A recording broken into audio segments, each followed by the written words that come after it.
Buenas noches y bienvenidos a Sala de Prensa. En las últimas horas, el Congreso aprobó la ley de comida chatarra que busca que los productores o fabricantes de ciertos alimentos coloquen etiquetas informativas, claras y fáciles de entender y que adviertan sobre el contenido de nutrientes que por sus niveles puedan representar problemas para la salud. Veamos el informe para conocer más detalles. Dice la proposición. El proyecto, conocido como comida chatarra, busca imponer etiquetas en los comestibles ultraprocesados para que los consumidores conozcan sus componentes. ¿Cómo se hará? Poniendo unos sellos de advertencia en la parte frontal del empaque del producto, de tal manera que se advierta sobre los excesos de azúcares, de sodios o de grasas, y así podamos cuidar la salud de los colombianos. Y esto pues representaría la posibilidad de ahorrarle miles de millones de pesos al sistema de salud de las personas que terminan siendo obesas o terminan perjudicados por hábitos alimenticios que les hacen daño, por comer comida que les hace daño. El proyecto recibió apoyo desde diferentes partidos políticos. La gente tiene el derecho a saber qué consume, tiene el derecho a la información, tiene el derecho a un consumo responsable. Eso nos va a dar a todos los consumidores tranquilidad y seguridad y saber qué podemos o no consumir. En Colombia, el 21% de las familias y de los colombianos consumen alimentos ultraprocesados, que el 44% de muertes se deben a dietas no saludables. Durante 6 años, el Congreso intentó sacar adelante la iniciativa, promovida, entre otros, por Red Papás. Y que Colombia, por fin, cuente con su ley comida chatarra, la primera de las 4 medidas costoefectivas recomendadas por la Organización Mundial de la Salud para mejorar la salud de los colombianos, de manera especial de las niñas, los niños, los adolescentes. Al proyecto solo le falta la conciliación de los textos entre Senado y Cámara y entrará en vigencia con la firma del presidente Iván Duque. Pero, ¿por qué es importante la aprobación de esta ley de comida chatarra en términos de salud? Y también algo clave, ¿qué tan bien o mal nos estamos alimentando los colombianos? Bueno, vamos a resolver estas y otras dudas y por ello hemos invitado al médico endocrinólogo Óscar Rosero. Doctor Óscar, bienvenido a Sala de Prensa, ¿cómo está?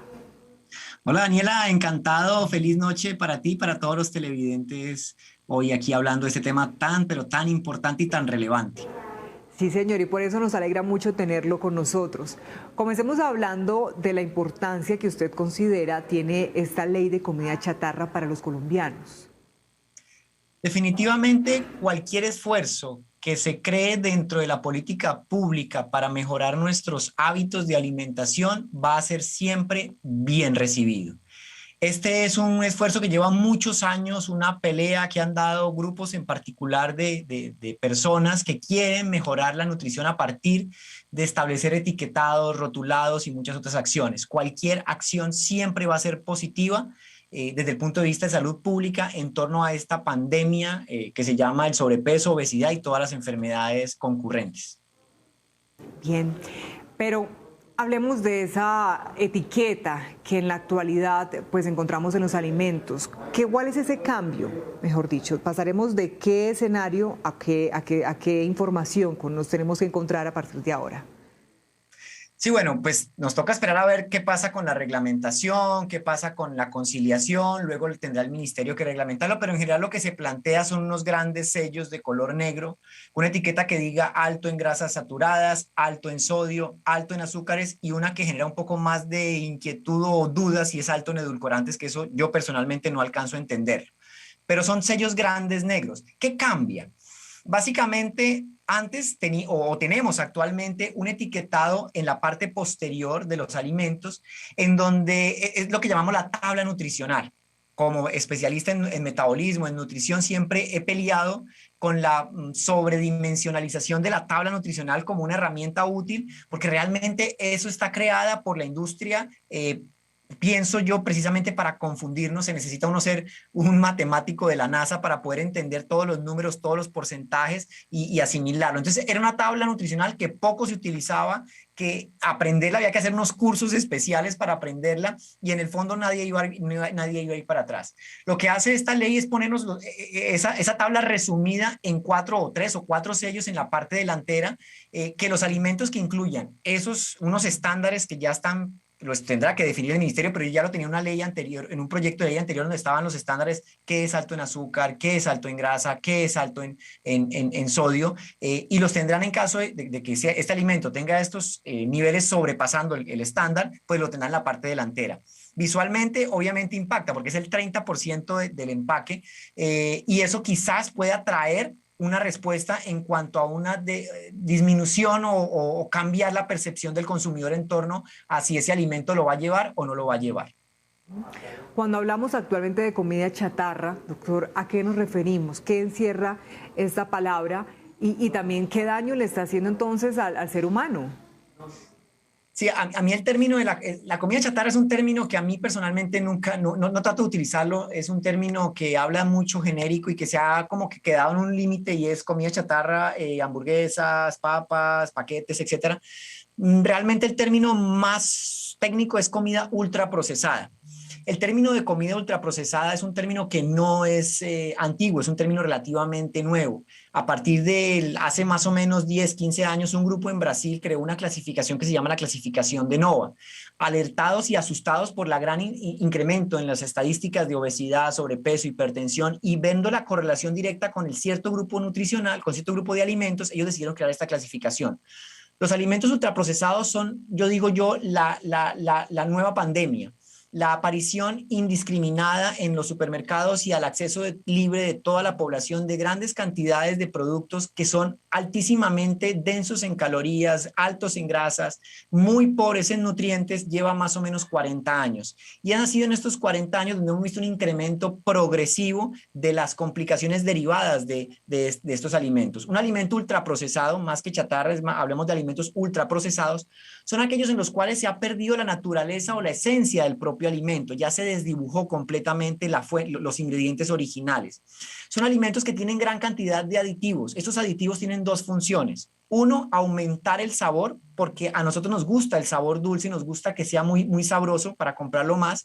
Dos, agregan grasas vegetales y azúcares también para conservarlos mucho tiempo. Son alimentos que duran mucho tiempo en la alacena. Con estas características de que duran mucho tiempo, de que son muy sabrosos, se pueden durar mucho tiempo en la alacena, básicamente se promocionan como una alternativa nutricional cuando en el fondo no tienen cualidades nutricionales reales. Sus ingredientes son altamente refinados, no son alimentos verdaderamente nutritivos, sino más bien alimentos hechos para que se vendan mucho, son muy económicos, grande rentabilidad para la industria y por supuesto los resultados en salud son lo que estamos viendo actualmente. ¿Y qué tanto preferimos ese tipo de alimentos? ¿Los colombianos nos estamos alimentando mal? ¿Usted cómo ve el panorama, doctor? Sí, Daniela, esto es un panorama bien complicado. Un estudio hecho en adolescentes hace poco encontró que en Colombia casi que el 50 al 60% de la nutrición de los adolescentes y niños se basa en comida ultraprocesada. Solo basta ver con ir a un supermercado y ver los carritos del mercado de la gran cantidad de población y tú vas a ver gran cantidad de productos ultraprocesados que se están llevando diariamente. El consumo es altísimo en la población infantil, más incluso que en la población adulta. Y ya sabemos el daño que producen, ya sabemos los impactos negativos en salud. Claro, cuando hablamos de esos impactos, quisiera que usted mismo nos lo recordara, doctor, porque pareciera que le hacemos caso omiso. Sí, hay un punto muy interesante, ya después quisiera que habláramos de ese tema de hasta dónde realmente puede llegar a impactar la decisión de compra, porque ahí viene una discusión filosófica y en cuanto a la parte de cómo interactúa el ser humano con este tipo de sellos o advertencias. Básicamente, el problema grande de los alimentos ultraprocesados es que son alimentos con una alta densidad calórica, es decir, son alimentos hipercalóricos, son alimentos con un pobre aporte nutricional, son alimentos que tienen un bajo nivel saciante, es decir, difícilmente nos llenan, y son alimentos cuyos aditivos acarrean riesgo de enfermedades adicionales. Entonces, al ser altamente calóricos, al ser muy sabrosos, al ser no saciantes, el primer riesgo directo asociado al consumo de estos alimentos es el sobrepeso y la obesidad. Ya luego vienen los aditivos, como por ejemplo las altas cantidades de azúcar que se asocian a enfermedades como resistencia a la insulina, síndrome de ovario poliquístico o diabetes. Luego vienen otros aditivos como los colorantes artificiales, muchos de ellos derivados químicos del petróleo, que ya se sabe su efecto negativo, y vienen otras cosas adicionales. El efecto grande es la obesidad, que trae hipertensión, diabetes, enfermedad cardiovascular. Cuando tú vas a ver los desenlaces en salud actuales, bueno, antes de la pandemia, ahorita la causa número 1 es la pandemia, pero antes de la pandemia la causa número 1 de mortalidad por causas naturales era esencialmente enfermedad cardiovascular, enfermedad renal, hipertensiva y diabetes. Y esas 4 están directamente asociadas como uno de los tantos factores, el consumo elevado de alimentos ultraprocesados. Y cuando hablamos, para detenernos un poco en estas enfermedades, en la obesidad, doctor, ¿cómo estamos en Colombia frente a este tema? Uy, mira, el tema de la obesidad es un tema preocupante, no solamente en Colombia, sino a nivel del mundo y América Latina en particular. Bueno, digo especialmente América Latina porque nuestros cambios en nuestra situación económica ha permitido que más personas tengan acceso a este tipo de productos. La masificación de estos productos en los supermercados hace que cada vez haya más acceso. La situación actual en Colombia en obesidad, según la encuesta en SIN, es más o menos el 56 al 60% de la población. Eso es para el 2015, ¿no? Ahorita estamos, quién sabe, peor, 60% de la población con sobrepeso y casi el 30% de la población con obesidad. La población infantil se establece que casi el 20 al 25% de los niños ya tienen obesidad en la etapa infantil. Eso es una verdadera pandemia y esa pandemia acarrea muchas otras enfermedades asociadas. Es decir, un problema grave en salud que demanda altísimo costo para nuestro sistema ya precario de salud son las complicaciones derivadas del sobrepeso, la obesidad y que a su vez tienen un origen y dentro de sus múltiples causas una génesis y es el elevado consumo de ultraprocesados. Tú asocias esas dos variables y siempre van a estar apuntando en primer lugar. Y lo que hace aún más preocupante el tema, doctor, el panorama es que los niños ya están sufriendo de obesidad desde, por lo menos, confírmenos ustedes, ¿de cuánta edad ya empiezan a presentar, desde qué edad empiezan a presentar obesidad los niños? No, esto es una cosa terrible. Tú ves niños, incluso alguna controversia en estos días por alguien que desaconsejaba la lactancia, algo terrible porque el desaconsejar la lactancia e introducir a los niños tan pequeños en alimentos ultraprocesados, ya empezamos a ver problemas de obesidad en lactantes. Es un problema real. Hoy en día vemos niños que incluso antes de cumplir el primer año ya tienen indicadores de obesidad y vemos una alimentación complementaria. Cuando empiezan su modelo de alimentación complementaria, muchos de los productos catalogados como alimentos infantiles aptos para esta población en inicio de alimentación complementaria van a tener un sello negro porque son altos en azúcares. Y muchos de ellos vienen con grasas vegetales, podrían ser altos en grasas hidrogenadas. Entonces, esto es un problema que empieza en temprana infancia y es esa masificación de los ultraprocesados como una solución nutricional cuando realmente no lo son, tienen unos nichos, unas indicaciones muy específicas. El problema es que se masificaron y obviamente al bajar los costos de producción, pues hace que sean asequibles para toda la población sin ningún valor nutricional. Niños de 1 año ya lo estamos viendo con obesidad o menos. No, muy lamentable eso, doctor. Doctor, vamos a ser un poco equilibrados, digámoslo así, para también entender el otro punto de vista cuando piden no satanizar a esos productos ultraprocesados. ¿En dónde está el problema? ¿En que los consuma o en la frecuencia con la que los consumo? Pongamos el ejemplo, una hamburguesa o uno de esos alimentos que usted nos decía de duración a largo plazo. Y una gaseosa quizás o un jugo de estos que tiene tanto contenido de azúcar. El problema está si yo lo hago una vez al mes o que le dé a mi hijo todos los días eso en la lonchera. Mira que esa pregunta, Nilda, siempre yo he tenido un mensaje claro cuando trato de llevar esos mensajes y es no, o sea, el problema no es echarle la culpa a la industria, no es satanizarla, no es decir como esas teorías conspirativas, ellos están aquí para acabar a la humanidad, no. Aquí la clave es que necesitamos una regulación, como todo. Ellos tienen que entrar en regulación. Yo te voy a contar una historia de un informe de la FAO con lo que pasó con las etiquetas en Chile. Número 1, con las etiquetas en Chile no cayó el empleo generado por la industria de los alimentos. Entonces, es un mito porque ya se estudió y no cayó el empleo generado por la industria de los alimentos. 2, la reducción real en el consumo de estos productos con este etiquetado, por ejemplo, en el caso de bebidas azucaradas, fue más o menos del 20 al 24%, tampoco fue tan dramático. 3, sí hubo un cambio en la industria y fue que el 20% hubo un 20% de alimentos que antes de la ley irían a tener sellos, modificaron sus fórmulas y quedaron libres de sellos. Es decir, es un llamado a la sociedad para que los identifique, pero también es un llamado a la industria a decirles, oiga, tienen toda la razón, o sea, ustedes generan empleo, tienen toda la razón en querer hacer las cosas más económicas, pero piensen un poquito más en los desenlaces en salud, piensen un poquito más en el consumidor. Y mira, estoy seguro, ya se demostró en Chile, la industria tendrá que modificar muchas de sus preparaciones para que tengan libre de sellos. Y otro dato interesante, la misma industria, el del 20 al 28% de la industria, encontró en la presencia o ausencia de sellos una estrategia comercial muy efectiva. Lo utilizaron activamente. Mi producto no tiene sellos versus el de la competencia. Eso genera un mercado positivo a favor del consumidor. Ya viene el tema de si este sello va a generar o no una reducción o una mejoría en los desenlaces de salud. Hay una cosa bien difícil a ese respecto, porque estamos en este momento en una etapa precontemplativa. Y aquí sí quiero decirles a todos los televidentes, yo creo que estamos, y perdónenme que lo diga así tan crudamente, estamos sobrevalorando y hemos sobrevalorado la tendencia de que ya se pusieron los sellos y ya se acabó, se solucionó la obesidad, se solucionó la hipertensión. Realmente ese impacto no se ve. Son las medidas aunadas a esa. Impuestos a bebidas azucaradas, restricción de venta de ultraprocesados en ambientes infantiles, etcétera. Son muchas medidas, campañas de educación, fomento de la comida verdadera, fomento del campo, fomento de la agricultura, son muchas medidas. Ahora, volviendo al tema que me preguntaba si era, ¿qué tan frecuente puedo yo decir que es recomendable? Es una pregunta muy difícil. Desafortunadamente, los alimentos cargados de azúcar que exceden los límites, claramente se han demostrado que generan daño en los circuitos de recompensa a nivel neurológico. Los alimentos cargados en grasa pueden llegar a producir afectación cardíaca a largo plazo. No se ha definido qué es frecuente, qué es de vez en cuando. Y aquí yo siempre le digo a mis pacientes este tema de el de vez en cuando, porque es para nosotros somos latinos muy tropicales y para nosotros el de vez en cuando es cada 8 días. Pero cuando tú vas a ver una población mucho más estructurada, cada 8 días no es de vez en cuando. De vez en cuando puede ser cada mes o cada 2 meses. Entonces es un tema bien complejo. El mensaje es no hay que satanizar a la industria. Es más, hay que más bien llamar a la industria y decirle, bueno, hay que reformular. De hecho, hablaba alguna vez hace poco con una persona de una industria bien importante y nos decía, mire, a nosotros lo que nos tocó fue crear una línea diferente para ese país para poder quedar sin sellos y en Colombia como no hay sellos, pues seguimos haciendo lo mismo. Fíjate lo interesante, ellos mismos saben que hay que hacerlo y saben cómo hacerlo, tienen las herramientas, no va a significar un incremento masivo del costo. Hay temas en la ley que, por ejemplo, a mí me preocupan y es el tema, por ejemplo, las altas grasas y los alimentos derivados de los lácteos.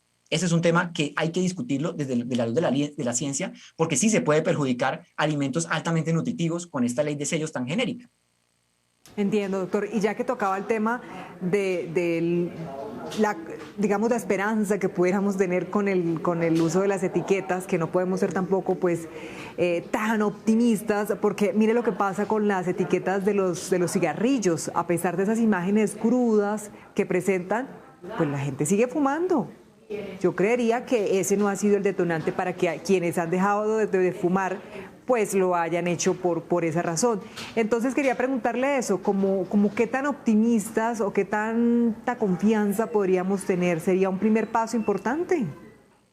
Definitivamente, y como te decía al principio, todo suma. La clave es no sobrevalorar y no quedarnos ahí, o sea, no como que esta es la solución, ya nos quedamos ahí y realmente creo que en impacto real, en el fondo, los estudios lo han demostrado, o sea, al final, y luego un estudio interesante también en Chile demostró, porque Chile fue el país pionero, demostró que con el paso del tiempo los sellos comienzan a, como digo yo popularmente, comienzan a volverse saludo a la bandera, finalmente el que quiere consumir eso va y lo consume. Creo que aquí el fondo de todo es crear consumidores educados. Pasa como, por ejemplo, lo que tú mencionabas del cigarrillo. El cigarrillo finalmente fueron campañas de información masivas, prohibición de consumo en ambientes cerrados, en avión, antes se fumaba en todo lado, ahora ya es mucho más, ya además culturalmente es mal visto el que fuma, ¿no? Tú ves a alguien fumando y digo, y no, fuera de acá, no lo quiero ver, pero fue campañas masivas de información, de educación. Creo que con los ultraprocesados estamos empezando ese camino que empezó hace más de 40 años con el cigarrillo y estoy seguro que vamos ahí, estamos dando pasos firmes, que todo suma, pero no podemos estar en este momento como tranquilos diciendo ya se aprobó la ley del etiquetado, entonces ya con un sello solucionamos el problema, porque vas a ver que el consumo no se va a reducir tan dramáticamente como pensamos y no vamos a los desenlaces en salud fuertes, pesados, como sería reducción de obesidad, reducción de enfermedad cardiovascular y todo lo demás, no se han visto como esperaríamos con solamente el etiquetado. Claro. Y en medio de esa educación de la que nos habla, doctor, que se supone que tiene que ser todo un camino, ¿no? En conjunto, las etiquetas, la educación, los buenos hábitos, la alimentación desde casa incluso. Entonces, ¿cómo podríamos empezar a tomar esos buenos hábitos, doctor? ¿Qué recomendaciones nos da? ¿Qué es una buena alimentación básica?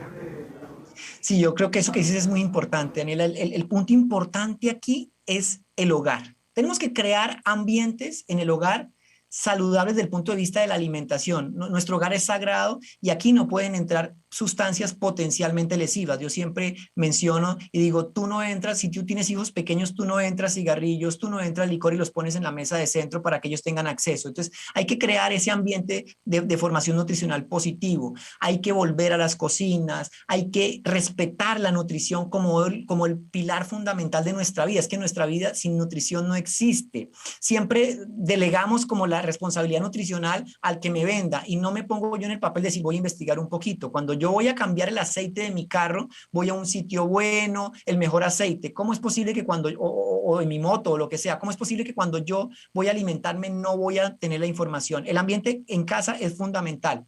Y hay un mensaje que siempre quiero dar y es lo más simple. Estamos en un país tropical con unos campesinos hermosos que producen los mejores vegetales, las mejores frutas, los mejores papas, los mejores arroces. Volvamos a la esencia. Y la esencia no es la comida ultraprocesada, la esencia es la comida de verdad, la que da la tierra. Volvamos a mercar en las plazas de mercado, llenemos nuestra casa de frutas, pongamos al alcance de los niños con todos los colores, con toda la diversidad. ¿Qué sentido tiene darle a un niño una fruta procesada y empacada si podemos dársela porque estamos en el trópico y tenemos fruta todo el año en su forma natural? Entonces la casa debe volverse un hogar sagrado, alejada de ultraprocesados y llena de comida de verdad, la comida real. Yo tengo una filosofía y es vivir real, comer real, y ahí está la solución. Te voy a decir este dato: el 90% de las enfermedades crónicas no transmisibles se solucionarían si incorporáramos en nuestra vida el 90% de la nutrición a partir de la comida no procesada, dejándole un 10% a los ultraprocesados como un antojo, como un consumo, como tú bien decías, ocasional.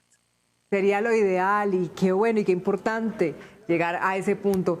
Doctor, pero en medio de esos cambios también están las loncheras y vemos que muchas veces, tal vez por practicidad, por falta de tiempo, por muchas razones, se prefiere pues recurrir a ese tipo de alimentos constantemente. ¿Cómo empezar también a cambiar ese tipo de hábitos sin que los alimentos que pueden ser tal vez aburridos para los niños terminen también llamando su atención? ¿Qué les aconseja a los padres de familia?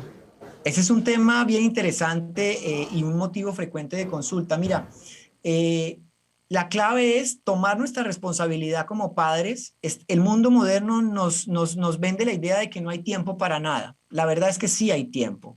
Dedicarle un poquito de tiempo a la planeación de la lonchera a nuestros hijos es fundamental. Eso de sacar de la alacena el paquete y echárselo se tiene que acabar. Básicamente hay alternativas fáciles, reales, que podemos hacer en casa. Podemos hacer carnes frías y hacerlas en casa con el tiempo. Dediquémosle un poquito de tiempo a nuestros hijos.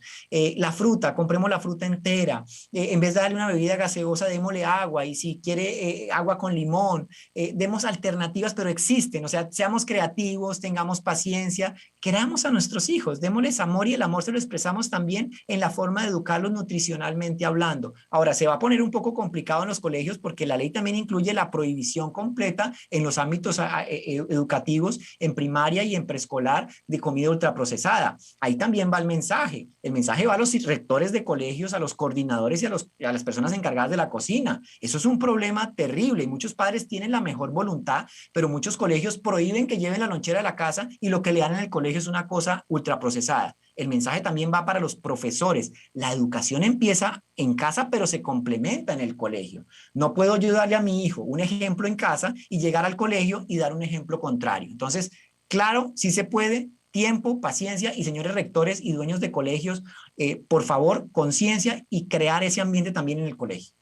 Bueno, pues es muy cierto, todos tenemos que poner de nuestra parte y seguramente esta ley llegó para eso, para que todos, absolutamente todos, cambiemos un poco el chip en cuanto a nuestra alimentación. Ha sido muy interesante y sin duda muy valiosa esta conversación, doctor Óscar Rosero, endocrinólogo, porque además de entender la noticia como tal, pues es entender que lo necesitamos, que nuestros niños no pueden seguir exponiéndose de esa manera, arriesgando su salud por culpa de malos hábitos alimenticios. Como siempre es un placer tenerlo con nosotros, doctor Óscar. Gracias por acompañarnos esta noche. Muchísimas gracias a ti por la invitación y un mensaje final. Fíjate que todo esto nos puso acá, es decir, estamos teniendo una oportunidad de oro para transmitir el mensaje y les agradezco poder masificar este mensaje. Un saludo para todos y feliz noche. Feliz noche, doctor Oscar Rosero. Nosotros hacemos una pausa. Al regreso estará Ricardo Ospina para contarnos qué tiene esta noche en su radar. Ya volvemos. Ya estamos de regreso en Sala de Prensa y a esta hora Ricardo Ospina, director de servicios informativos de Blue Radio, nos cuenta qué tiene hoy en su radar. Ricardo, buenas noches.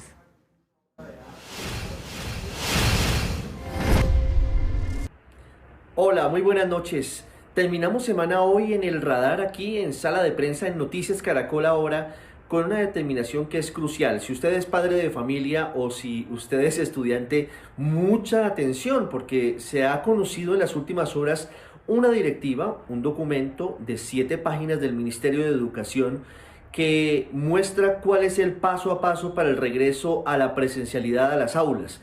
Lo más importante que dice este documento es que se acaba el modelo de alternancia en el país. Ya no habrá clases virtuales, ya no habrá, solamente en muy contadas excepciones, la posibilidad de que los estudiantes estén tomando clases con los computadores desde sus casas. Y lo que dice el ministerio en esta directiva es que las secretarías de salud departamentales y municipales tienen que adecuar los protocolos y las directivas para que una vez termine el periodo de vacaciones de mitad de año, regresen los colegios de manera presencial. Esta directiva aplica para los colegios públicos y privados en todo el país. Dice en particular en el caso de los colegios públicos que los docentes y todo el personal, sin importar si tiene o no comorbilidades o si es mayor de 60 años, debe regresar a la presencialidad. Eso sí, son claros en la necesidad de continuar aplicando los protocolos. Distanciamiento mínimo de 1 metro entre alumno y alumno, uso del tapabocas permanentemente, lavado constante de manos, grupos que tienen que estar todos juntos permanentemente para saber si un caso da positivo, cuál es el círculo de contagio, es decir, que no puede haber cambios de un aula a otra, sino que deben ser grupos de estudiantes muy juntos. Y advierte que los profesores que después de las vacaciones de mitad de año, hablo de los colegios públicos oficiales, no vayan a trabajar presencialmente, pues no recibirán su sueldo. Además de esto, la excepción que abre la directiva es que quienes sean estudiantes y tengan comorbilidades o tengan familiares con comorbilidades que sean demostradas, tienen ellos, únicamente ellos, la posibilidad de seguir recibiendo clases desde el modelo de alternancia. Pero lo que en resumen dice este documento es que termina el modelo de educación virtual en Colombia, se marchita para dar paso luego de las vacaciones al modelo de la presencialidad que ha sido el habitual, por supuesto con todos los cuidados. Dice el ministerio en las argumentaciones para tomar esta decisión que nunca se va a equiparar la calidad educativa de la presencialidad con la educación virtual y por eso da líneas muy claras sobre el comportamiento en los comedores escolares, en las rutas, en los salones, y a los profesores también les entrega unos lineamientos muy importantes para seguir de ahora en adelante cuando el país, a pesar de estar en un pico muy difícil de contagios, también avanza rápidamente en su esquema del Plan Nacional de Vacunación. Regresa la presencialidad a las aulas. Gracias, Ricardo. De esta manera terminamos. A ustedes, gracias por conectarse con nosotros. Ya viene Signo Pesos. Que tengan buena noche. Feliz fin de semana.